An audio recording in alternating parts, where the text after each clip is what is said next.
must have been 6 or 7 when I lived in Lebanon. The country was ravaged by war at the time, and murders were common and frequent.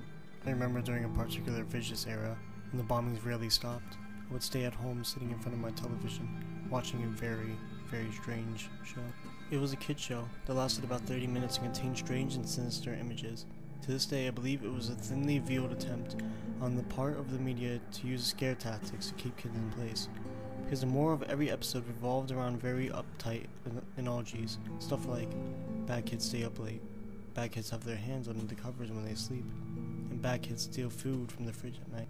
It was very weird, and in Arabic to top it off. I didn't understand much of it, but for the most part the images were very graphic and comprehensive. The thing that stuck with me the most, however, was the closing scene. It remained much the same in every episode.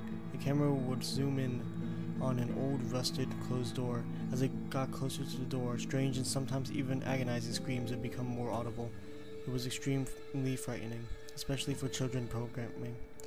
Then a text would appear on the screen in Arabic reading, "That's where the bad kids go." Eventually, both the images and the sound would fade out in order to be the end of the episode. About 15 or 16 years later, I became a journalist photographer. That show had been in my mind all my life, popping up in my thoughts sporadically. Eventually, I had enough and decided to do some research. I finally managed to uncover the location of the studio where much of the channel's programming had been recorded. Upon further research, and eventually traveling on site, I found it was not desolate and had been abandoned after a big war had ended. I entered the building with my camera. It was burnt out from the inside. Either a fire had broken out or someone had wanted to incinerate all the wooden furniture.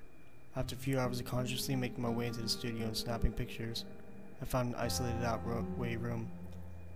After having to break through a few old locks and managing to break the heavy door open, I remained frozen in the doorway for several long minutes. Traces of blood, feces, and tiny bone fragments lay scattered across the floor.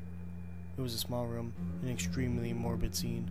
What truly frightened me, though, what made me turn away and never want to come back, was the bolted cage microphone hanging from the ceiling in the middle of the room.